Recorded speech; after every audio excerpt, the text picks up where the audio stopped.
Hello everyone, welcome to my channel. Keep it simple but significant. I am your host Sasi. Let's start today's discussion. What is the maximum fine under Whistleblower Protection Act 2014 for false or frivolous complaint? False और frivolous complaint के लिए जो विस्टल ब्रोवर protection act 2014 का आया था उसमें maximum fine था 30,000 रुपए का. Answer is C.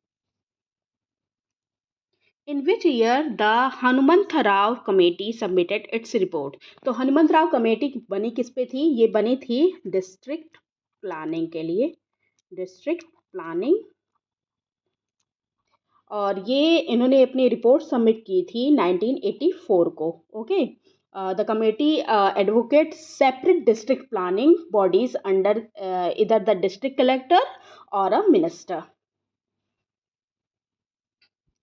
Which of the following statement are correct regarding the promulgation of ordinances in the state? तो ordinances जो promulgate किया जाता है state में, उसके लिए statement correct statement देखनी है. तो देखते हैं कौन सा है. तो governor can promulgate ordinances when the state legislature is not in session. जैसे प्रेसिडेंट ऑर्डिनेंस लगाता है जब लोकसभा और राज्यसभा सेशन में नहीं होते हैं, वैसे ही स्टेट में गवर्नर लगाता है. ये बिल्कुल ठीक है. गवर्नर कैन विदड्रॉ, यस, वो लगा भी सकता है और विदड्रॉ भी कर सकता है. ये स्टेटमेंट भी बिल्कुल करेक्ट है. दोनों के दोनों करेक्ट हैं. So the answer is C, both of them. How much majority in the state assembly is required for creation or abolition of legislative council of state? तो कितनी मेजॉरिटी की आवश्यकता होती है स्टेट असेंबली को मतलब अगर क्रिएशन और एबोल्यूशन करना है लेजिस्लेटिव काउंसिल का? तो ये मेजॉरिटी जो जिसकी आवश्यकता होती है वो है special majority. Answer is B. President rule can be imposed under which article of the constitution of India? तो किस आर्टिकल के अंतर्गत प्रेसिडेंट रूल लगाया जाता है? तो ये है article 356. Answer is A.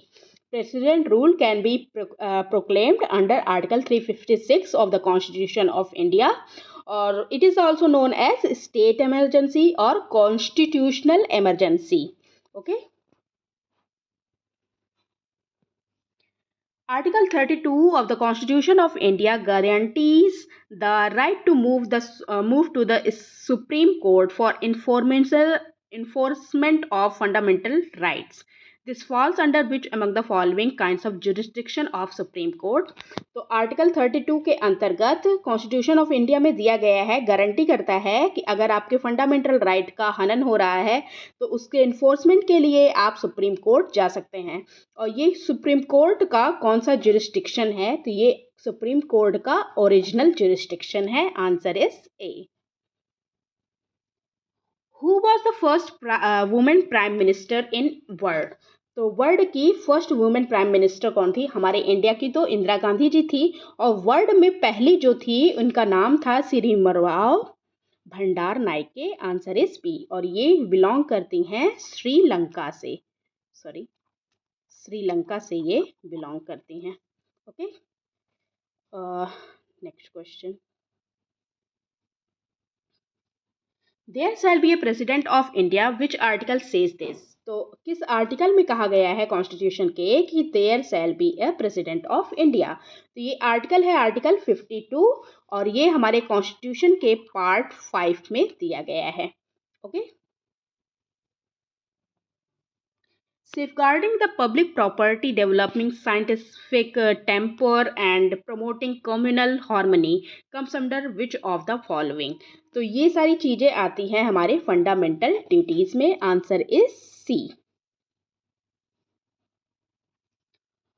Whom does UPSC submit its annual report? UPSC अपनी एनुअल रिपोर्ट किसको सबमिट करता है? तो द UPSC मतलब union public service commission annually present to the prime minister, जो प्रेसिडेंट ऑफ इंडिया, प्रेसिडेंट जो होते हैं इंडिया के, उनको अपनी रिपोर्ट को अपनी जो परफॉर्मेंस है उसको सबमिट करता है.